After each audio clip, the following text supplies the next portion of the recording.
देखील आपल्याला मार्गदर्शन करणार आहेत. त्याआधी वादसभेविषयी थोडं बोलायचं म्हटलं तर संस्कृत सुभाषितातील सुप्रसिद्ध शुकरंहा संवादातील वादे वादे जायते तत्वबोधा हे वाक्य आपल्या वादसभेचं ब्रीदवाक्य आहे. आता ह्याचा अर्थ काय? तर वादातून चांगले तत्वविवेचन होते आणि ज्ञानप्राप्ती होते. म्हणजेच आपण उत्तम चर्चेतून मतमतांतरानंतर एका निष्कर्षापर्यंत पोहोचतो आणि त्यातून आपल्याला ज्ञान मिळते. आणि हेच आपल्या वादसभेचे देखील प्रमुख उद्दिष्ट आहे. आपल्या कॉलेजमधील वादसभेला 105 वर्षांची यशस्वी अशी परंपरा आहे. म्हणजे कॉलेजच्या स्थापनेपासूनच वादसभा कार्यरत आहे.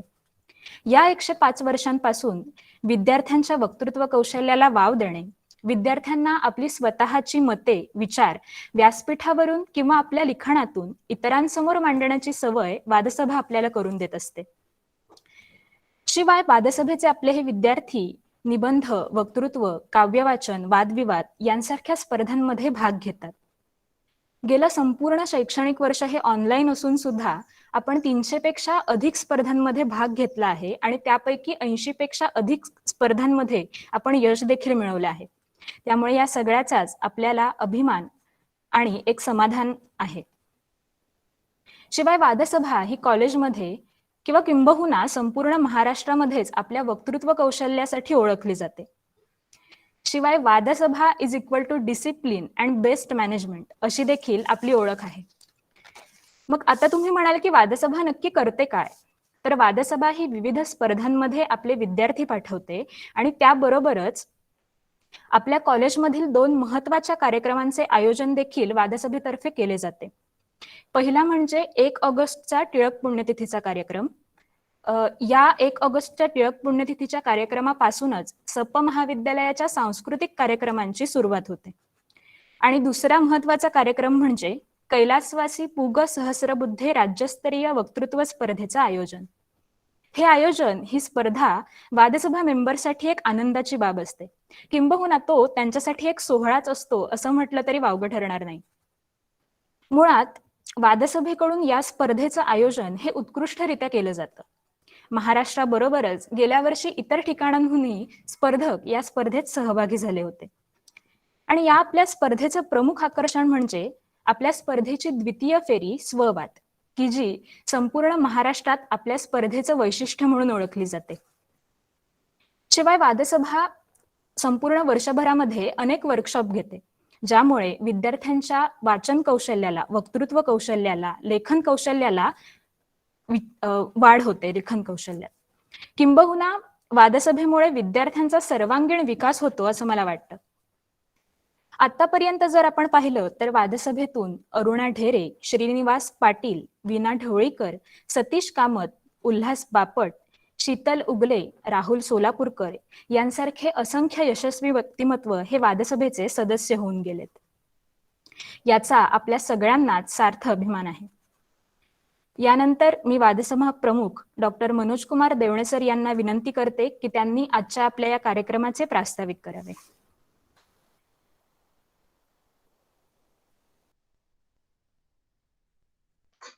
Sorry. Thank you, Akanksha. A very good evening to the members of the Vadasabha, my colleague, Professor Arundhati Apte ma'am, and the Sachivs for this particular year, Samiksha and Murunmai, other members of the Vadasabha, and of course, the 2B members of the Vadasabha. Okay, the overwhelming response that we have had for this particular year itself underlines the importance of the art, the skill, I would say, of public speaking. And let me say the Vadasabha, which is the official debating union for SP College Pune Autonomous as such, gives you that particular platform. Of course, Akanksha has already spoken about the variety of events that we conduct, and also the fact that we do participate in many events. The 1st August program, as she spoke about. Now, yes, she spoke about that particular program, but I need to give you an insight into the program also as to why is it and what makes that particular program so very important to the Vada Sabha. You'll see that 1st August is the death anniversary of Lokmanya Shri Bal Gangadhar Tilak. Tilak has a very close relationship with the college that we are all in, KV as professors. I am an ex-student of this college as well, and the present students as such. It was on the it was through the efforts of Shri Bal Gangadhar Tilak that this college got its huge premise of 25 acres that we have the main building and the subsequent buildings of this particular college. So as a tribute to this great personality, we do commemorate by, I would say, organizing this particular function on the 1st of August every year.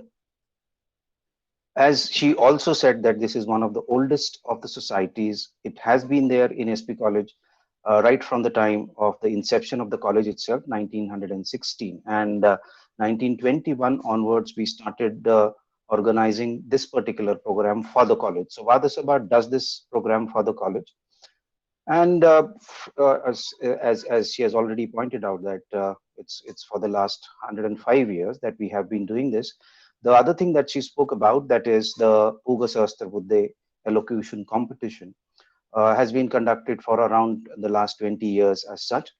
Every year it is climbing new heights, and this year, say the University of Pune, the SPPU, the Savitribai Phule Pune University, has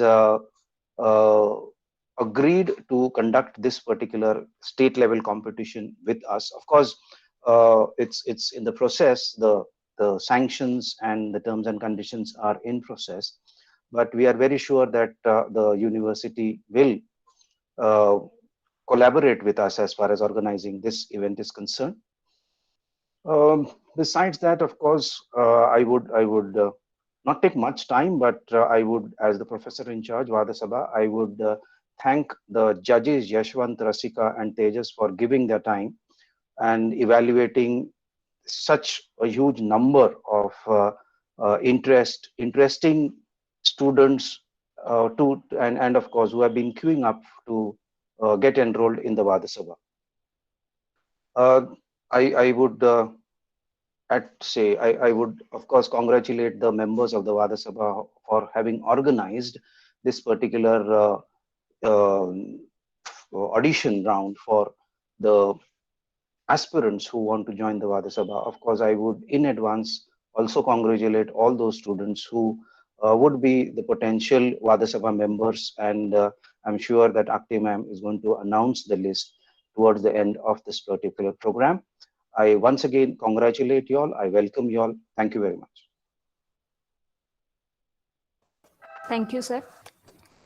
यानंतर मी अदिती चितळे हिला विनंती करते की तिने आपल्या पहिल्या परीक्षका रसिका कुलकर्णी यांचा परिचय करून द्यावा. अदिती. Thank you, Akanksha.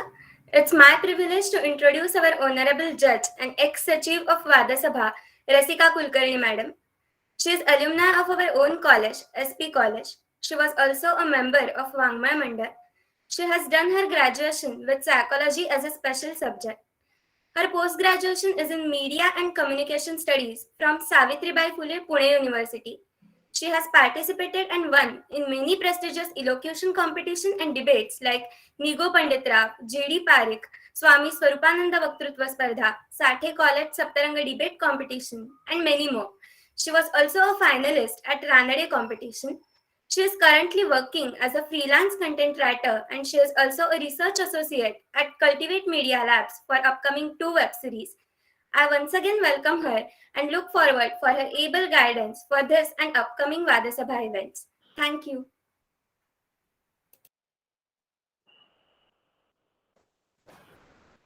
मी रसिका मॅमना विनंती करते की त्यांनी आम्हाला मार्गदर्शन करावं. Just a second. She has left the meeting, but she is joining in a minute. Okay.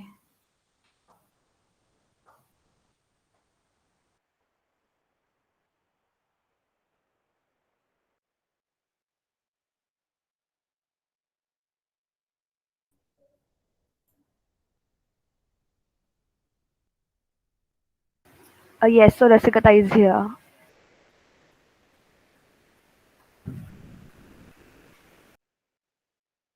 Rasika, you'll have to unmute yourself. Yeah, yes, sir.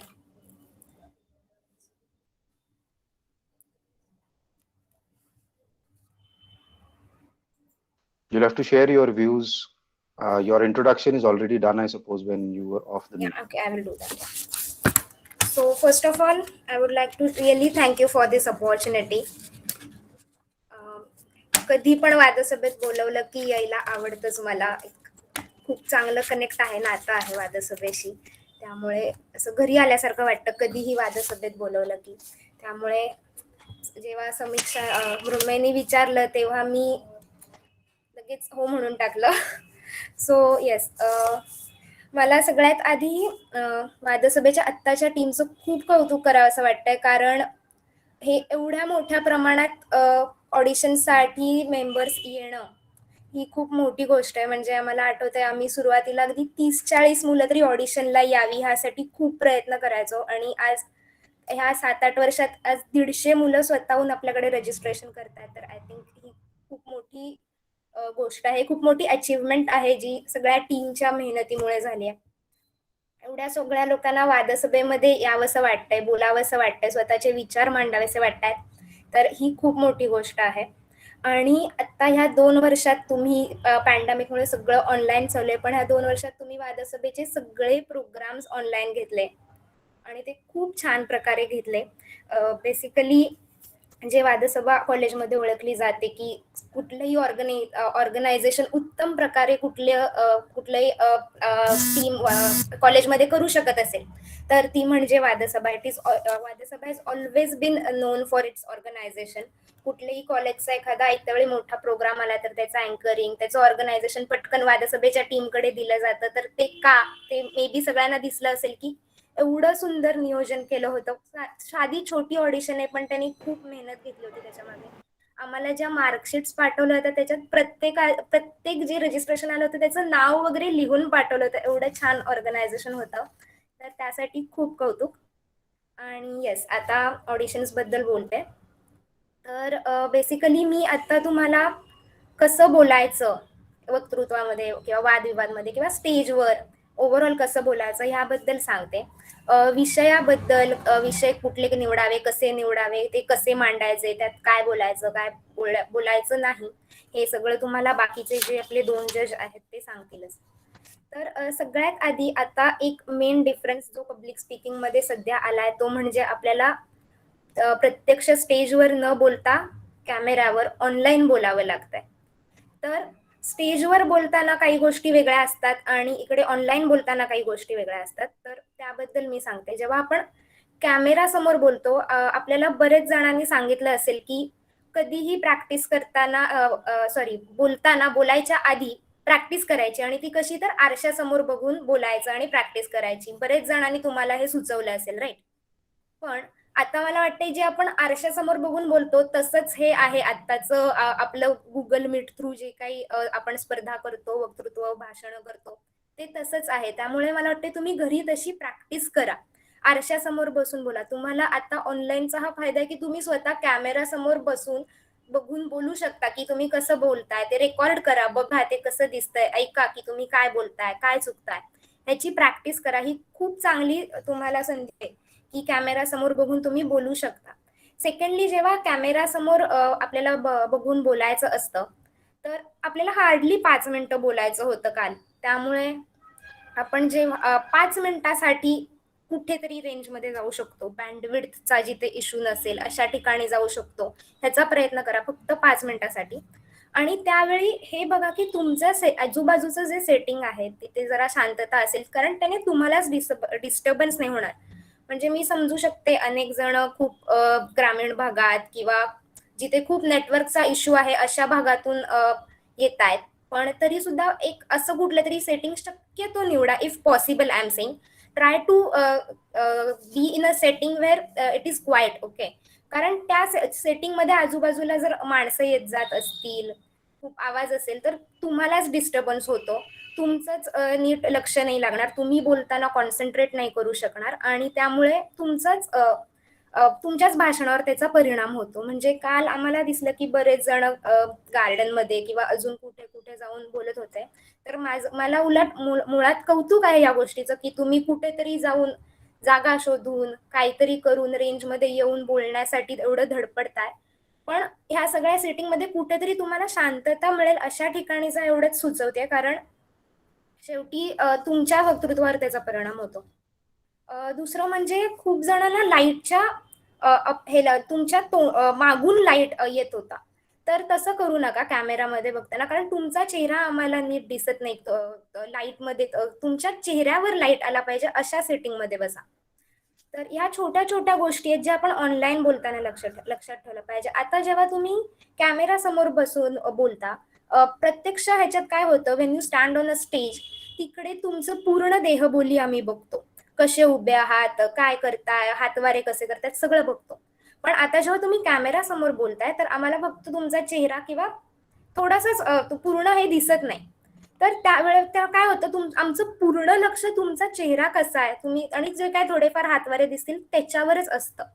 त्यामुळे जेव्हा आमचं पूर्ण लक्ष तुमच्या चेहऱ्यावर असतं, तेव्हा मग जर आपण चेहरा खूप जास्त केस चेहऱ्यावर येत असतील किंवा केस खूप वेडेवाकडे असतील, तर ह्या गोष्टींकडे थोडं लक्ष दिलं पाहिजे. कारण पूर्ण कॉन्सन्ट्रेशन आमचं चेहऱ्यावर असतं आणि त्यात जर सारखे केस चेहऱ्यावर येत असतील तर मग तुमच्यावरचं लक्ष हटून ते केसांवरच लक्ष जातं. अशा गोष्टी होत राहतात. त्यामुळे ह्या सगळ्या छोट्या छोट्या गोष्टींचं हे करा. मला काल एक जाणवलं की आता कॅमेरा समोर आपण आहोत म्हटल्यावर खूप जण असं करतात की आता मला आठवत नाही, मी विसरले म्हटल्यावर पटकन मीटिंगच लेफ्ट करा वगैरे. तर हे प्लीज करू नका. आम्हाला आता हे सांगते, मी आत्ताच पासआउट झाले, मी सुद्धा ऑनलाईन लेक्चर्स केले, सगळं केलंय इथे. त्यामुळे आम्हाला पण कळतं की पटकन मीटिंग लेफ्ट होणं आणि रेंज जाणं यात फरक आहे. ठीक आहे, तर तुम्ही विसरलात म्हणून पटकन मीटिंग लेफ्ट करायची आणि मग मला नेटवर्कचा इश्यू होता, मी पुन्हा सुरू करू का? तर ह्या गोष्टी करू नका. आम्हाला लक्षात येतात ह्या गोष्टी. तर ते तुमच्या ह्याच्यासाठीच, चांगल्यासाठीच सांगतो की इकडे ऑडिशनला चालून जातात छोट्या मोठ्या गोष्टी, बाहेर स्पर्धांमध्ये ह्या गोष्टी लगेच मार्क केल्या जातात. त्यामुळे त्याची फक्त काळजी घ्या. आणि बोलताना अर्थात चढ उतार, खूप पटपट बोलणं किंवा काही जण घाईघाईत बोलताना असं करायचं की शेवटचा शब्दच अर्धवट उच्चारायचे. त्यामुळे स्पष्ट उच्चार, की तुम्ही काय बोलताय तो शब्द नीट आमच्यापर्यंत पोहोचला पाहिजे. ह्या छोट्या छोट्या गोष्टींकडे लक्ष द्या. पण मला ओव्हरऑल हे सांगायला आवडेल की ऑडिशनचा एक्सपिरियन्स खूप छान होता. एवढी सारी मुलं बोलली आणि मला फार कमी म्हणजे बेसिकली कुठल्याच मुलांबद्दल असं वाटलं नाही की ह्यांना बोलता येत नाहीये. सगळ्यांना खूप छान बोलता येते. फक्त काहींना थोडी पॉलिशिंगची गरज आहे, इम्प्रुव्हिंगची गरज आहे. तर ते आता जे वादसभेत सिलेक्ट झालेत त्यांच्या बाबतीत होईलच, आणि जे नाही झालेत त्यांना सांगते हार्डली अर्धा मार्काच्या डिफरन्सनी तुमचं सिलेक्शन नाही झालंय. त्यामुळे त्याच्याबद्दल काही वाईट वाटून घेऊ नका. तर पुन्हा पुढे ट्राय करा. तुम्ही कॉन्टॅक्टमध्ये राहा वादसभेच्या टीमशी. स्पर्धा येतात 11वी-12वीतले जे आहेत त्यांनी नक्की पुग करा. खूप चांगला एक्सपिरियन्स मिळतो आणि खूप शिकायला मिळतं पुग करून. त्यामुळे नक्की पुग करा. एडी श्रॉफ होणार असेल तर ती करा सिनियर कॉलेजच्या मुलांनी, आणि पुढच्या वर्षी पुन्हा प्रयत्न करा असं मी सांगेन. And all the very best. Thank you. Thank you ताई. तुझं मार्गदर्शन आम्हाला नक्कीच मोलाचं ठरेल. म्हणजे आता जवळपास सगळ्याच स्पर्धा ह्या ऑनलाईन होतात, त्यामुळे कॅमेरा समोर आपली देहबोली, आवाज, आपले उच्चार कसे असावेत याबद्दल तू जे आम्हाला मार्गदर्शन केलंयस ते आम्हाला नक्कीच उपयोगात पडेल. थँक्यू. यानंतर मी सिद्धी देशपांडे हिला विनंती करते की तिने आपले दुसरे परीक्षक तेजस पालपूरकर यांचा परिचय करून द्यावा. Am I audible? Yes. The guest that I'm going to introduce now is a former Vaad Sabha member, Tejas Parpolkar sir. He's working as a question and answer expert for the subject statistics at Chegg India. Recently, he cleared the PET entrance exam in statistics from Savitribai Phule Pune University. Due to his excellence in the field of education, he was awarded with the Inspire Award scholarship by the Government of India for 5 years. He also acted as a member of Student Council at SP College Pune. Equally, he is a great orator who had won so many competitions like A.D. Shroff Elocution Competition, Ambedkar Students Association Elocution Competition. So we are very privileged and honored to have him here with us, to be surrounded by such a great personality. So warm welcome to you, sir. It's great to have you here, and we can't wait to hear from you.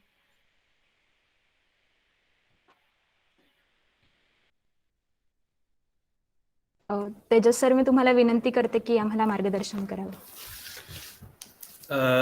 Yes, I would like to start with the very common and most asked question in the last 2 years. Am I audible? Yes, yes, you are. Okay, so the experience for the last day was really fascinating. It was really nice to hear you all guys. About 5 subjects were given by the Vad Sabha to the candidates, and the candidate was supposed to choose one of the topic and to talk about 5 minutes over that topic. Okay, so 5 different topics were given to each of the candidate, and if we see the statistic, okay, so basically I am a statistics student, so I would like to represent some of the statistics of yesterday's auditions.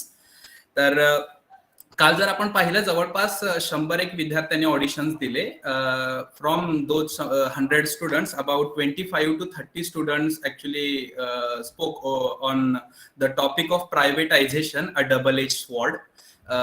The same number was actually seen in case of is perfection and illusion. Okay, and then the remaining 1/3 members actually talked on the other 3 remaining subjects. So very less weightage to the subjects like OTT, censorship, regulations and restrictions, as well as human rationality and artificial intelligence was seen.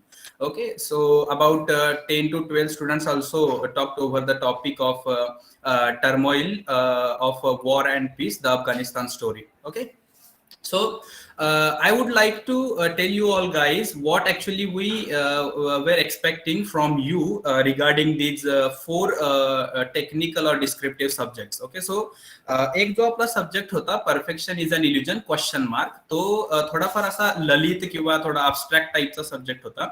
पण बाकीचे जे 4 subject आपल्याला बघायला मिळतात, जे मी आताच त्यांचा उल्लेख केलेला आहे, ते सब्जेक्ट्स आपल्याला थोडेफार डिस्क्रिप्टिव्ह किंवा टेक्निकल टाईपचे पाहायला मिळतात. तर मग ज्या वेळेला आपण अशा टेक्निकल किंवा डिस्क्रिप्टिव्ह टाईपच्या सब्जेक्टची तयारी करत असतो, तर त्यावेळेला the most important thing is you should know how to divide the subject. Okay, सगळ्यात पहिल्यांदा तुम्हाला सब्जेक्ट वाचल्यानंतर तो सब्जेक्ट डिवाइड करता आला पाहिजे. For example, there was a subject privatization, a double edge sword. Okay, so it is actually divided subjects, that one part is a privatization, another part is a double edged sword. Okay, so a double edged sword means what? जसं नाण्याला 2 बाजू असतात, त्याप्रमाणे अ double edge sword म्हणजे तुम्हाला 2 वेगवेगळ्या बाजू या ठिकाणी मांडणं हे अपेक्षित होतं. म्हणजे जर आपण privatisation, a double edge sword ह्या टॉपिक वरती जर आपण बोलत असू, तर त्या टायमिंगला सगळ्यात पहिल्यांदा जर तुम्हाला 5 मिनिटाचा वेळ असेल, तर त्याच्यामध्ये पहिल्या 1 मिनिटामध्ये what is mean by privatisation, okay, हे एक्सप्लेन करणं गरजेचं होतं. Most of the students, what I actually experienced yesterday was most of the students were coming and they were just giving the definition of privatization. But see and remember that you were not giving any viva, and I was not an instructor, or all the other students who were listening to you, they were not the instructors. So it is not the case that you have to give only the definition to the listeners. Okay, फक्त definition देऊन नाही चालणार. तर what do you understand by the privatization हे खूप महत्वाचं होतं या ठिकाणी. आणि मग privatisation a double edge sword म्हणजेच ती एक दुधारी तलवार का आहे, तर मग त्याचे काही प्रॉज असतील, त्याचे काही कॉन्स असतील, ह्या गोष्टी महत्वाच्या होत्या.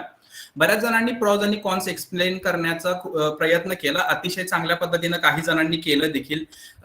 तर प्रॉज सांगत असताना सगळ्यात महत्वाची गोष्ट अशी होती की प्रायव्हेटायझेशन मुळे आपल्या इकॉनॉमीला काय फायदा होईल.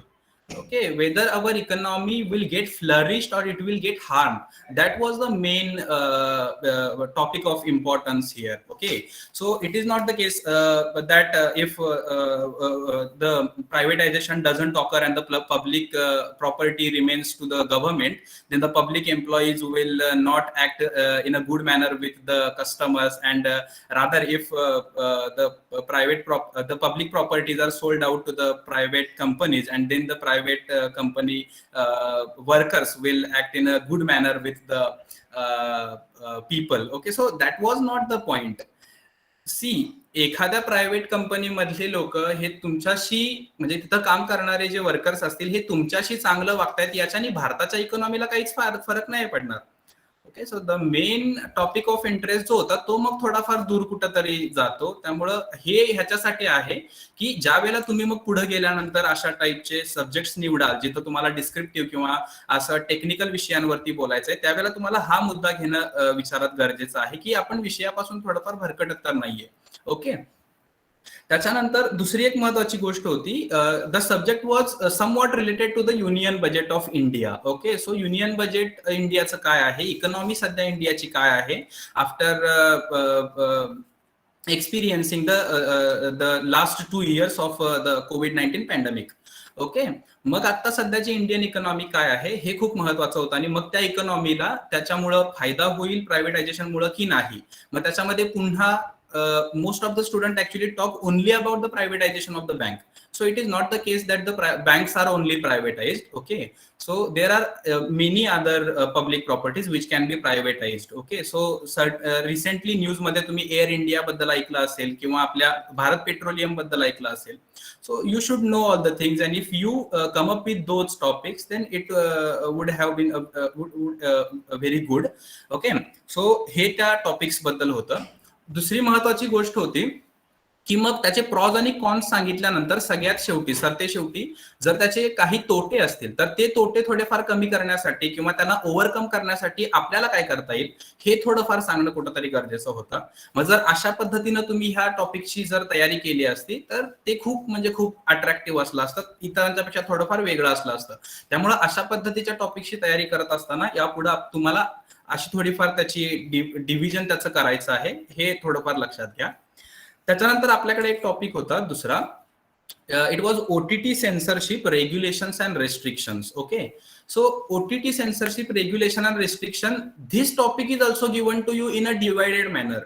Okay, so the first part is about the OTT censorship, the second part is about the regulations and the restrictions. Okay, so it was actually expected that you should tell the listeners what is OTT censorship. Okay, बऱ्याच स्टुडंट्सनी OTT means over the top एवढंच फक्त सांगितलं. Okay, so it was not expected की फक्त OTT म्हणजे over the top आहे. सगळ्यात पहिल्यांदा तर विषयाची सुरुवात करत असताना मला असं वाटतं ह्या विषयासाठी OTT नेमकी कुठून सुरुवात झाली. See, the pandemic of COVID-19 is playing a vital role behind OTT come-ups in India. Okay, so COVID-19चं पॅन्डेमिक झालं, आपल्या एज्युकेशन सिस्टीम ऑनलाईन पद्धतीनं सुरू झाल्या, प्रत्येक मुलांच्याकडं हातामध्ये अँड्रॉइड मोबाईल यायला लागला. But it is not the case that in 24 hours for whole 24 hours a day you are actually studying. It is not the case. तुमच्याकडे खूप वेळ शिल्लक आहे आणि तुमच्याकडे OTT प्लॅटफॉर्म्स आहेत. So that was the most important thing की कुठून OTTची जी हे आहे सुरुवात ती झाली किंवा OTTला एवढी पॉप्युलॅरिटी का आली. सेकंड थिंग जी होती याच्यामध्ये regulations and the restriction. So see, actually there is nothing like the regulations or restriction over the OTT, but the OTT platform themselves have taken some of the regulations over them. मग आता ह्याच्यामध्ये explain करत असताना तुम्हाला जर तुम्ही MX प्लेअरला गेलात, तुम्ही नेटफ्लिक्सला गेलात किंवा तुम्ही Amazon प्राईमला इव्हन गेलात and you actually want to watch a particular web series for example, तर मग ती वेब सिरीज पाहत असताना सगळ्यात खाली त्याच्या एक डिस्क्रिप्शन दिलेलं असतं. जर तुम्ही नीट पाहिलं तर त्या डिस्क्रिप्शन मध्ये दिलेलं असतं एज 13+, 15+ किंवा 18+ काहीतरी. त्याच्यानंतर खाली कंटेंट दिलेला असतो, त्याच्यामध्ये लिहिलेलं असतं व्हायलन्स किंवा सस्पेन्स, थ्रिलर हे अशा टाईपमध्ये. तर ते तुम्हाला दिलेलं असतं आणि मग त्याच्यानंतर काही पॅरेंटल कंट्रोल्सचे रेग्युलेशन्स दिलेले असतात. तर ह्या सगळ्या गोष्टी ह्या टॉपिकच्या अंडर येणं हे खूप गरजेचं होतं. Most of the student actually fail to talk on this all regulations and then you should come up with the why the restrictions are needed over the OTT. So at that point of time, you should have talk about some of the pros of OTT platforms and some of the cons of the OTT platforms. की मग OTT platforms जे आहेत की ह्याच्यामध्ये तुम्हाला कसं असतं, you can have the topics which are having some political importance और which are having some social importance. तर ज्या टॉपिक्स वरती तुम्ही जनरली, कारण जो तुमचा फिल्म्स वगैरे तयार केले जातात त्याच्यासाठी फिल्म सेन्सर बोर्ड असतं, पण ते नसताना देखील जर तुम्ही OTTच्या माध्यमातून असे सोशल इश्यूज किंवा इतर पॉलिटिकल इश्यूज वरती जर तुम्ही काही वेब शोज किंवा मूव्हीज तयार करू शकत असाल तर that is really good. So हा त्याचा खूप महत्वाचा फायदा होता. Then turning on to the cons of the OTT censorship. OTT censorship मुळे काय झालंय तर OTT सेन्सरशिप हे म्हणजे OTT वरती रेग्युलेशन जर नसतील then it is also harmful. Okay, so आपण त्याचा किती उपयोग करतोय हे सगळ्यात पहिल्यांदा आपल्याला माहिती आहे.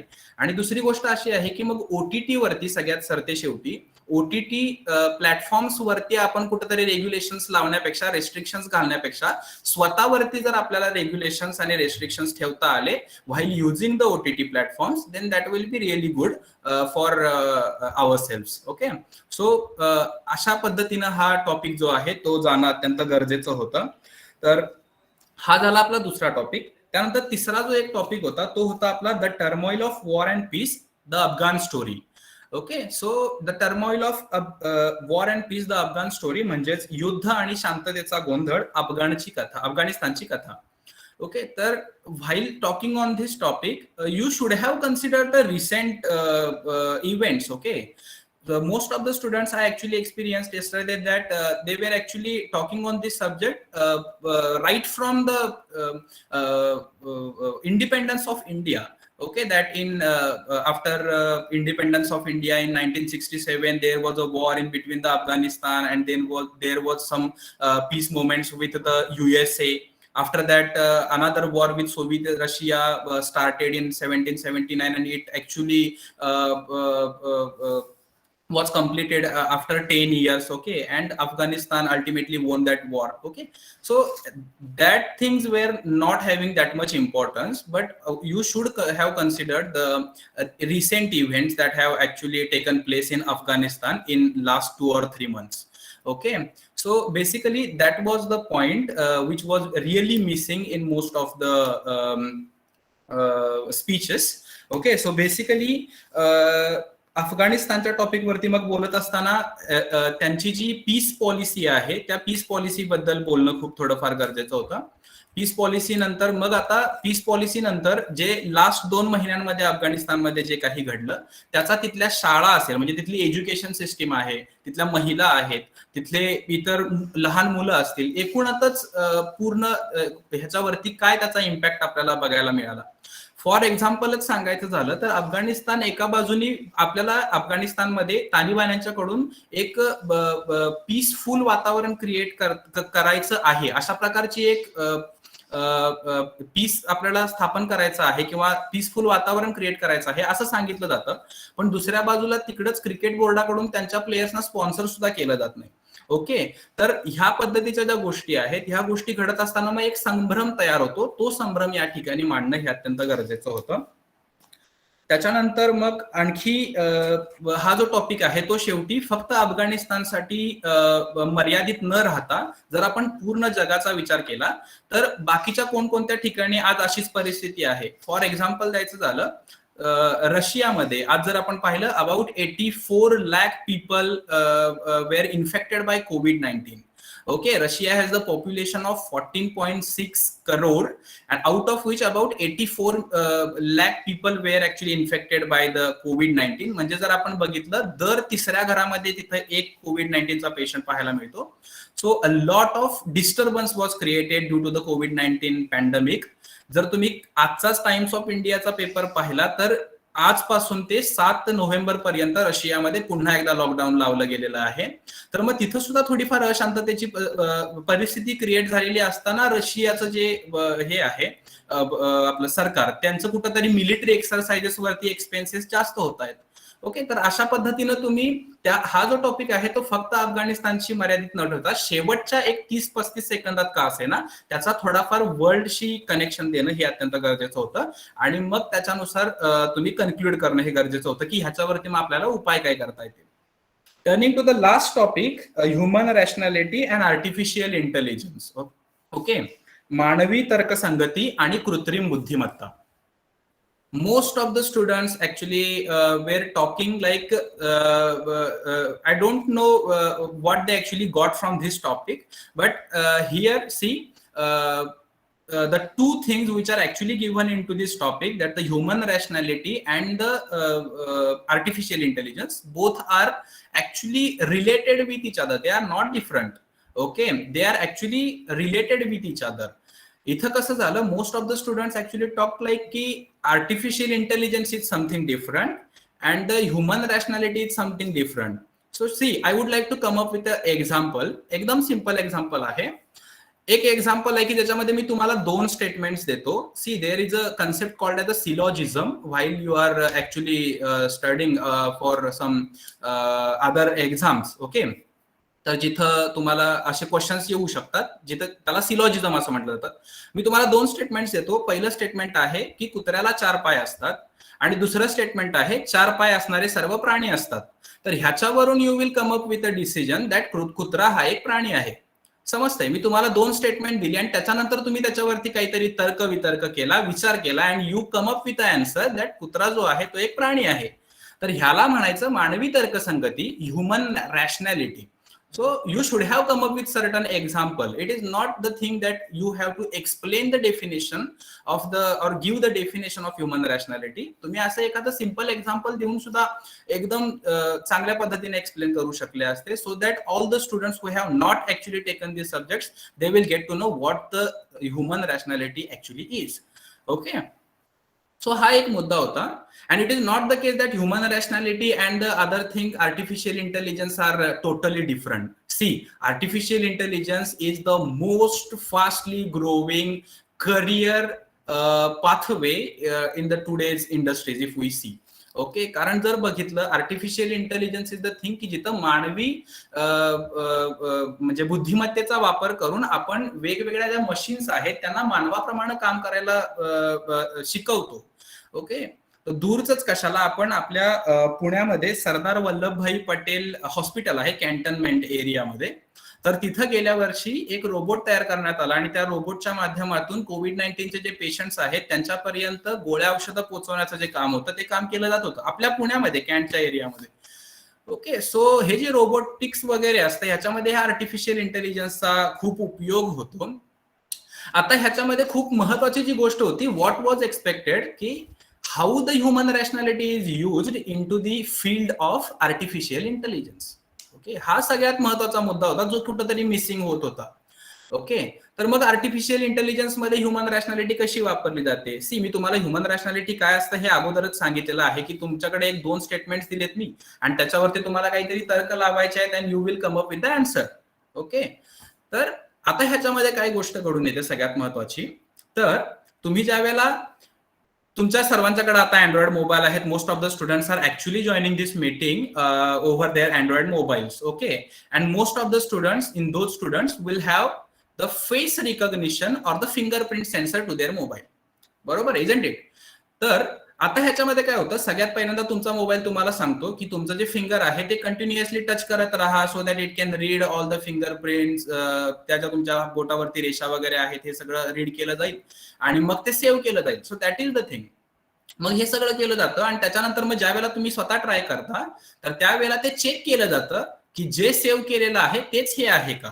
त्याच्यावरती तर्क वितर्क केला जातो आणि त्याच्यानंतर मग तुमचा जो मोबाईलचं लॉक आहे ते लॉक खोललं जातं. Okay, so that is something which is the artificial intelligence. Okay, मग आता ह्याच्यानंतर हे तुम्ही एक्सप्लेन केल्यानंतर आर्टिफिशियल इंटेलिजन्सचे तोटे वगैरे काय आहेत किंवा फायदे काय आहेत. फायदा तर आताच मी तुम्हाला एक सांगितला की गेल्या वर्षीच आपल्या पुण्यातल्या एका हॉस्पिटलमध्ये रोबोटचा वापर करून गोळ्या औषधं पोहोचवण्याचं काम जे आहे ते कोविड इन्फेक्टेड पीपल्स पर्यंत केलं गेलं.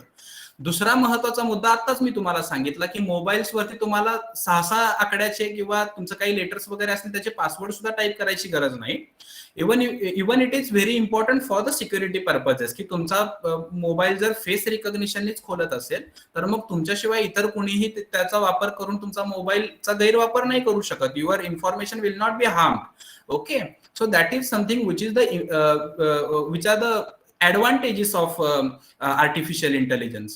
But moving to the disadvantages of artificial intelligence, see, artificial intelligence मध्ये ज्या वेळेला आपण रॅशनॅलिटीचा वापर करतो त्यानंतर कोडिंगच्या माध्यमातून तुमचं जे वर्क आहे ते वर्क घडवून आणलं जातं आणि त्यांना एक सर्टन कमांड दिलेली असते, तेवढीच कमांड फक्त फॉलो केली जाते.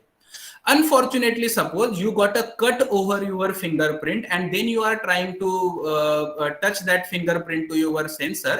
It will not match with the actual fingerprints कारण तुमच्या बोटाला कट झालेला आहे. ओके, मशीनला फक्त एवढंच माहिती आहे की आपण काय पाहिलंय आणि काय आपल्यामध्ये रेकॉर्ड करून ठेवलेलं आहे. So even if you are the true person it will not give you the access. Okay, most of the times कंपन्यांच्या मध्ये तुम्हाला व्हॉइस रिकॉग्निशन सुद्धा बघायला मिळतं, पण अनफॉर्च्युनेटली तुमचा जर घसा बसलेला असेल तर त्यावेळेला the door will not be open for you even if you are the true person. So हे काही त्याचे तोटे देखील आपल्याला बघायला मिळतात. सो अशा पद्धतीनं हा जो टॉपिक आहे हा जाणं अत्यंत गरजेचं होतं. मग इथून पुढे ज्या वेळेला तुम्ही स्पर्धा वगैरे कराल त्यावेळेला ह्या पद्धतीनं तुम्हाला करायचं आहे की तुम्हाला दिलेला जो टेक्निकल किंवा जर तुम्हाला डिस्क्रिप्टिव्ह टॉपिक निवडायचा असेल तर फर्स्ट हे तुम्ही चेक करा की तुम्हाला दिलेल्या डिस्क्रिप्टिव्ह टॉपिकची तुम्हाला काही व्यवस्थित फोड करता येते का, आणि मग ती फोड केल्यानंतर मग तुम्हाला त्या टॉपिक वरती व्यवस्थित काय करायचं आहे, तुमचे विचार मांडायचे आहेत.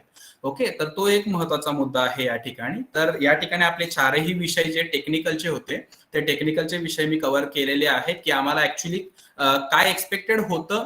Most of the students actually talk what we expected from them, but still there were some students who were having some lack.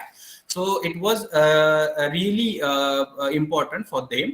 So that's why I come up with this explanation. Now, शेवटचा जो topic होता, शेवटच्या टॉपिकला सुद्धा भरपूर जणांनी प्रतिसाद दिलेला होता. जवळपास 25 ते 30 विद्यार्थी इज परफेक्शन अँड इल्युजन ह्या टॉपिक वरतीच बोललेले होते. सो त्या टॉपिकची सुद्धा तुम्हाला माहिती, ते टॉपिक्स कसे मांडले गेले पाहिजेत हे देखील मिळेल.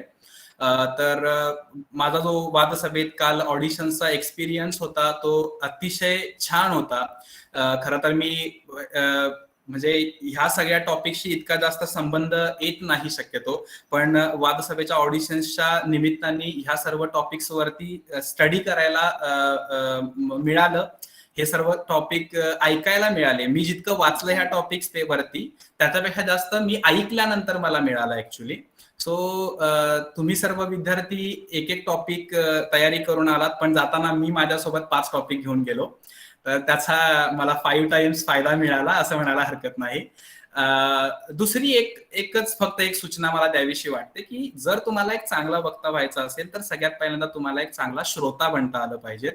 मित्र, काल एक गोष्ट फक्त थोडीफार वाईट वाटत होती की आपलं भाषण झालं की चला आपण लगेच मीटिंग लिफ्ट करू, आणि मग मीटिंग लिफ्ट करून झाल्यानंतर मग झालं आता आपण उद्या सरळ रिझल्टच्या वेळेला मीटिंग पुन्हा जॉईन करू.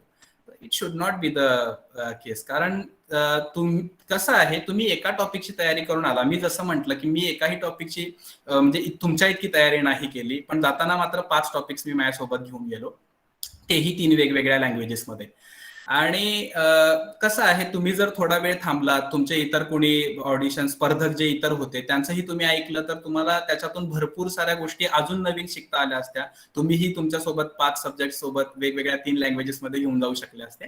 तर मग इथून पुढच्या स्पर्धांमध्ये नक्की सर्वांचं ऐकण्याचा प्रयत्न करा, कारण जर तुमच्यामध्ये चांगला श्रोता होण्याची क्वालिटी असेल तर तुम्ही चांगले वक्ते सुद्धा होऊ शकतात. तुम्हाला चांगले वेगवेगळे पॉइंट्स, कारण असं काही नाही की सगळेजण एकाच मुद्द्यावरती बोलले किंवा सगळ्यांचं कंटेंट तोच असेल. तुम्हाला वेगळ्या वेगळ्या गोष्टी ज्या तुम्ही नाहीत बोललात त्या देखील ऐकता आल्या असत्या. तर ती एक गोष्ट फक्त आहे. बाकी मला खरं तर वादसभेच्या संपूर्ण टीमचं खूप जास्त कौतुक करायचं आहे. रसिका देखील बोललेली आहे याच्याबद्दल. खरंच जितकं कौतुक करायचं ते कमी आहे. कारण गोष्ट अशी आहे की ज्या वेळेला आपण ऑफलाईन मोड्समध्ये स्पर्धा किंवा ऑडिशन्स घेतो त्यावेळेला बरीचशी फ्लेक्झिबिलिटी असते, पण ज्या वेळेला आपण ऑनलाईन मोड्समध्ये घेतो त्यावेळेला कसं असतं की आपल्याला थोडंफार जरी काही प्रॉब्लेम आला, इंटरनेट इश्यूज आले तरी सुद्धा मग लगेच काहीतरी प्रॉब्लेम्स क्रिएट व्हायला लागतात. म्हणजे ह्याच्यामध्ये ह्युमन इरर्स पेक्षा टेक्निकल इरर्सचा जास्त वाटा असतो असं म्हणायला हरकत नाही, ज्या की आपण जनरली नाही करू शकत कंट्रोल. तर मग त्याच्यामुळं खूपच चांगल्या पद्धतीनं सगळी अरेंजमेंट वगैरे केली गेली होती. खूप म्हणजे खूप छान वाटलं इथं येऊन आणि पुन्हा सगळ्यांचं ऐकून. तर इथून पुढच्या ज्या स्पर्धा असतील, एडी स्टॉप वक्तृत्व स्पर्धेसाठी सर्व ज्युनियर्सना शुभेच्छा आणि स्पर्धा परफॉर्म करण्यासाठी सिनियर्सना शुभेच्छा. त्याच्यानंतर आपल्या पुग सहस्त्रबुद्धेच्या कॉम्पिटिशनच्या अरेंजमेंटसाठी देखील सर्वांना शुभेच्छा. आणि मेन म्हणजे आपले जे विषय आहेत ह्या विषयांची जी म्हणजे विषयांच्या बद्दल तर आपण म्हणजे काही बोलूच नाही शकत, कारण वादसभेचे जे विषय असतात ते खरंच विद्यार्थ्याला खूप जास्त शिकायला भाग पडतात. त्यामुळं तेही असंच चालू राहील. आणि आय होप की पुन्हा पुन्हा तुम्हा सर्वांचं ऐकायला देखील मिळेल. तर पुन्हा एकदा सर्वांना शुभेच्छा देतो. मला या ठिकाणी ऐकण्याची संधी दिली याबद्दल खरंच मनापासून आभारी आहे. आणि मग या ठिकाणी मी थांबतो. धन्यवाद. थँक्यू सो मच दादा. तू आता आम्हाला सगळ्याच एकूण टॉपिकची निवड कशी करावी, वेगवेगळ्या अँगलने त्याचा विचार करून तो टॉपिक कसा मांडावा याचं मार्गदर्शन केलंस. आणि आम्ही यापुढे आता नक्कीच चांगला श्रोता बनून एक चांगला वक्ता बनण्याचा प्रयत्न करू. Thank you so much. आजच्या आपल्या या कार्यक्रमाला आपला एक सचिव उद्देश पवार दादा जॉईन झाला आहे.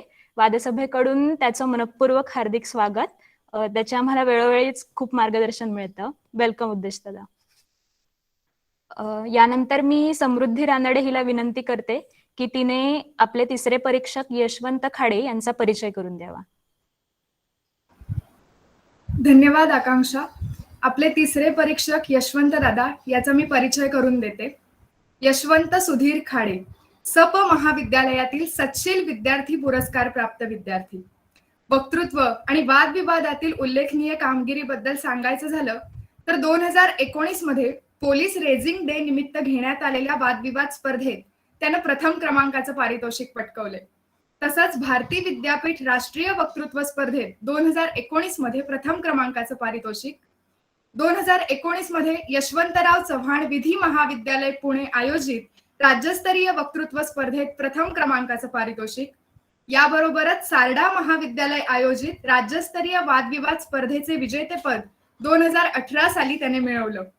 2018 मध्ये युथ पार्लमेंट राज्यस्तरीय वादविवाद स्पर्धेत अंतिम 5 मध्ये दादाची निवड झाली होती. पारितोषिकांची यादी इथेच संपत नाही, तर काव्य वाचन स्पर्धेत देखील त्याने उल्लेखनीय कामगिरी केली. मानवी हक्क संरक्षण व जागृती संस्था पुणे आयोजित राज्यस्तरीय आंतरमहाविद्यालयीन काव्य वाचन स्पर्धेत 2018 साली द्वितीय क्रमांकाचं पारितोषिक. तसेच साहित्य मंच आयोजित कवी पर्व जिल्हास्तरीय काव्य वाचन स्पर्धेत प्रथम क्रमांकाचं पारितोषिक. याबरोबरच संगीत क्षेत्रात देखील त्याने यश संपादन केलंय. शास्त्रीय तबला वादन प्रवेशिका प्रथम आणि शास्त्रीय हार्मोनियम वादन प्रारंभिक प्रथम विशेष प्रावीण्यासह उत्तीर्ण. या आणि अशा अनेक पारितोषिकांचा खजिना यशवंत दादाकडे आहे. तर आता मी त्याला अशी विनंती करते की त्याने आम्हा सर्वांना मार्गदर्शन करावं. यशवंत दादा. धन्यवाद समृद्धी. माझा आवाज येतो व्यवस्थित? हो, येतोय. Good evening to all of you. खरं तर तेजसने माझं सगळं काम आधीच करून टाकलं. त्यांनी जवळपास सगळ्याच गोष्टी अगदी व्यवस्थितपणे पूर्ण केल्या. विषयांकडून नेमक्या आमच्या अपेक्षा काय होत्या या सगळ्या गोष्टींबद्दल त्यांनी अतिशय सविस्तर मार्गदर्शन केलं. तर मग आता ज्यावेळेस आधीचा एखादा स्पर्धक सगळ्या गोष्टी पूर्ण करून जातो त्यावेळेस विषयाकडून नवीन काय अपेक्षा असते हे पुढच्या स्पर्धकाला ठरवावं लागतं. तसं आता परीक्षक म्हणून मला आता वेगळं काय सांगता येईल हा विचार मी करत होतो. तर सगळ्यात मोठी गोष्ट आपण लक्षात घेतली पाहिजे की आपली जी वादसभा आहे त्याचं एक ब्रीद वाक्य आहे आणि ते असं आहे की वादे वादे जायते तत्वबोधः.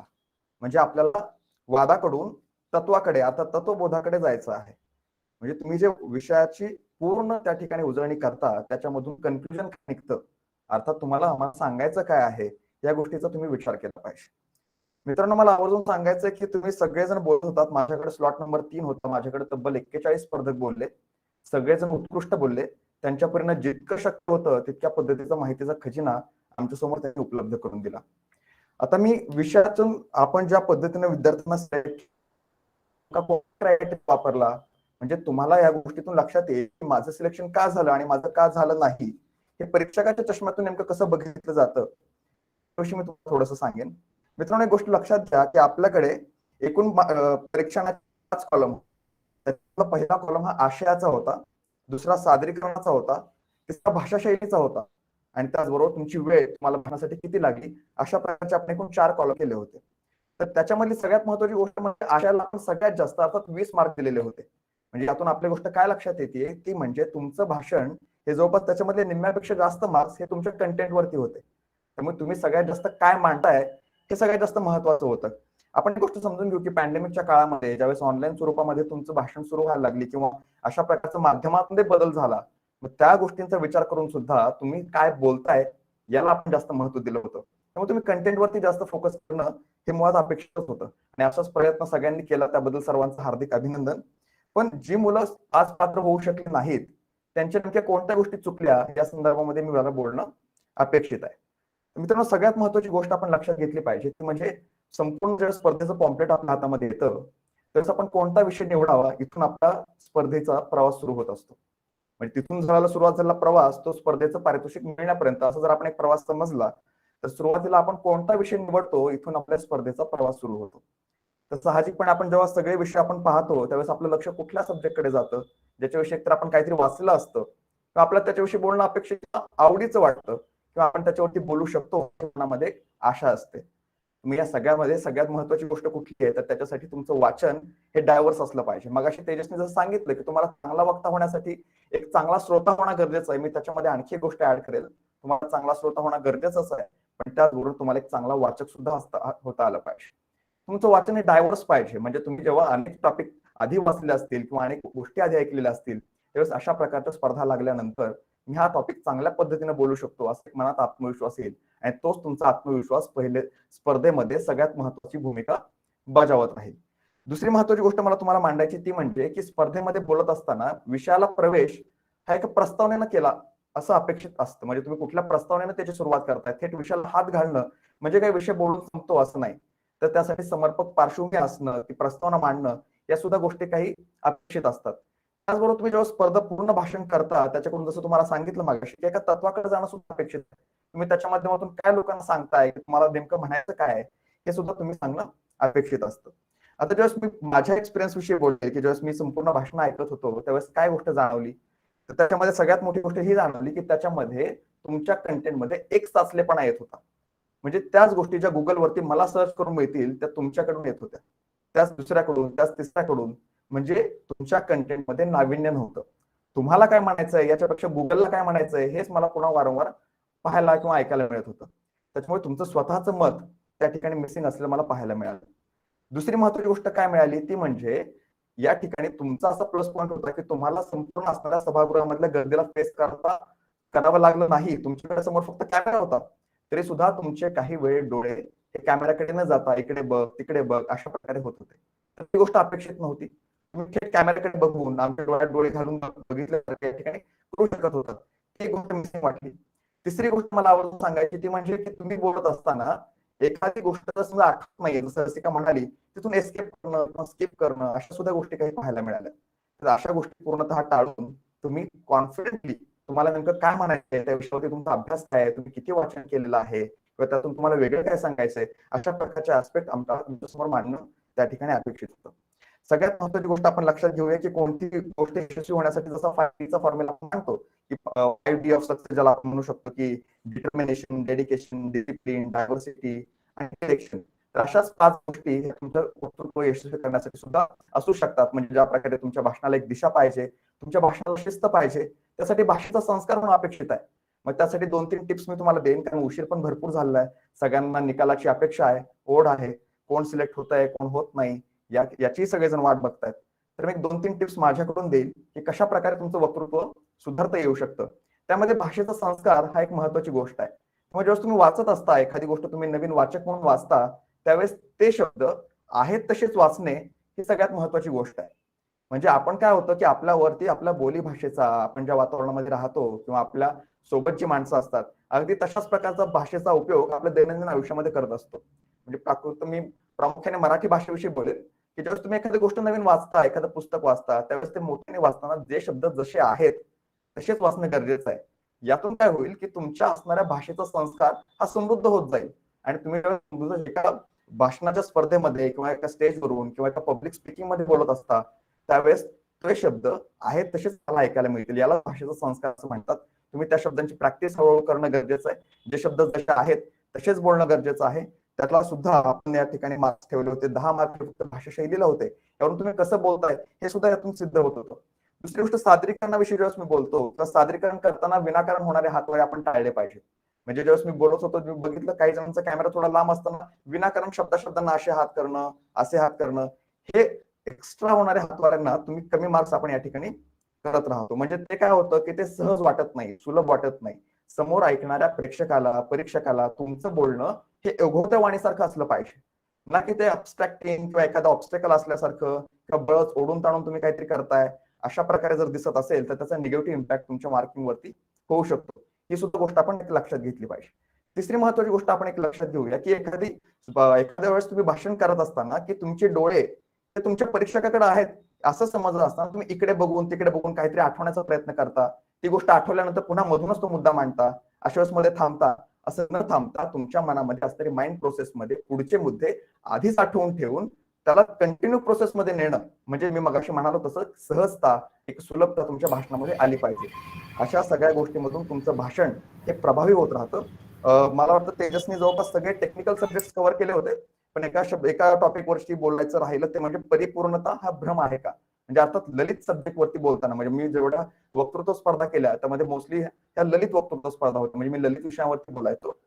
तर ललित भाषण करताना काय गरजेचं आहे, तर ललित शब्द आपण आधी समजून घेऊ की ललित म्हणजे काय किंवा ललित भाषण करताना नेमकं कोणत्या प्रकारच्या गोष्टी एक्सपेक्टेड असतात. तर ललित भाषण हे तुमच्या भाषेच्या सौंदर्याविषयी भाष्य करतं. म्हणजे तुम्ही तुमची भाषा किती सुंदररित्या पुढच्या माणसाला त्या ठिकाणी सादरीकरण तुम्ही करता किंवा तुमच्या भाषेमध्ये किती सौंदर्य आहे, तुम्ही भाषेला आडेवेळे घेऊन कशी मोल्ड करू शकता, ती कशी प्रभावी करू शकता. मग त्यासाठी चांगल्या लोकांचं जे ललित बोलायचे त्यांची भाषणं ऐकणं गरजेचं आहे. म्हणजे मी आवर्जून सांगायचं तर शिवाजीराव भोसलेंची भाषणं असतील, पु ल देशपांडेच्या प्रकारे बोलतात, यांच्या भाषणामध्ये एक सहजता असायची. एखाद्या नदीच्या प्रवाहाप्रमाणे त्यांची भाषणं असायची. त्यांची भाषा ही ऐकत राहावीशी वाटायची. मग त्या गोष्टीला आपण ललित असं म्हणतो. मग त्या ललितचा अभ्यास करण्यासाठी तशा प्रकारची ललित कादंबऱ्या वाचणं, त्यांची पुस्तकं वाचणं, अशा दृष्टीने आपल्याला त्या गोष्टीचा प्रवास करता येईल. शेवटी काय तर ज्याप्रमाणे बाबूजी म्हणतात की शब्दांना सुखही नसतं आणि शब्दांना दुःखही नसतं, मात्र जे वाहतात ते ओझे मात्र तुमचं माझं असतं. म्हणजे या शब्दांच्या प्रवासावरून आपल्या शब्दांना सोबत घेऊन हा प्रवास करायचा आहे. ते अगदी सुलभ असलं पाहिजे, सहज असलं पाहिजे. तुमचं बोलणं हे इतकं ओजस्वी आणि काय म्हणतात प्रवाही असलं पाहिजे की ज्या माध्यमातून पुढच्याला ते ऐकत राहावं असं वाटलं पाहिजे. अशा प्रकारच्या गोष्टी येत्या काळामध्ये तुम्ही नक्कीच करा. जे विद्यार्थी सिलेक्ट झालेत त्यांचं तर अभिनंदन, आणि जे झाले नाही त्यांना पुढच्या ऑडिशनसाठी खूप खूप शुभेच्छा. तुम्ही सगळेजण खूप सुंदर बोललात, खूप छान बोललात, तुमचं प्रेझेंटेशन चांगलं होतं. मला ज्यावेळेस मी विषयांकडे बघितलं त्यावेळेस मी समीक्षाला बोललो की हे विषय 11वीतल्या आणि 12वीतल्या मुलांसाठी थोडेसे हार्ड वाटतात, पण तरी सुद्धा 11वी 12वीतल्या विद्यार्थ्यांनी इतका सुंदर रिस्पॉन्स आणि प्रतिसाद त्या ठिकाणी दिला, म्हणजे खरंच खूप कौतुकाची गोष्ट आहे. अपडेटेड व्हर्जन ज्याला आपण म्हणतो की प्रत्येक नवीन एडिशन मोबाईलचे काहीतरी वेगळ्या गोष्टी घेऊन येत असतं, तसंच मला काल जाणवलं की माझ्या पुढच्या पिढीने किंवा 11वी 12वीची आत्ताची मुलं इतकी सुंदर बोलतायत, यांच्याकडून नक्कीच काहीतरी घेण्यासारखं आहे.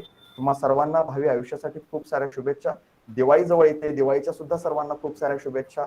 आणि सगळ्यात शेवटी आणि महत्वाचं म्हणजे वादसभेनं हा नेहमीप्रमाणे हा कार्यक्रम खूप सुंदररित्या ऑर्गनाईज केला, त्याबद्दल सर्वांचे खूप सारे अभिनंदन.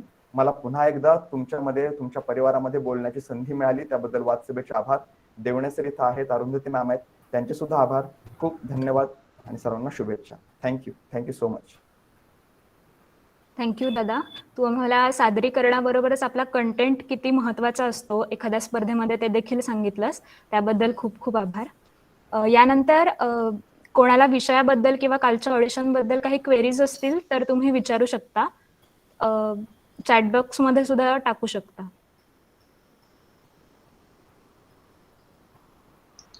Just a small request, queries विचारताना रेज हँड्स करा आणि त्याचबरोबर आपण लिमिटेड क्वेरीज घेतोय, so be short and specific with your questions. Thank you.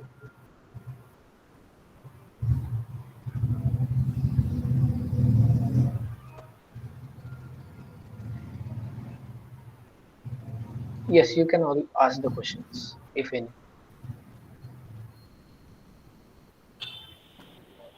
Can I ask this question? Yes, please. Yes yes.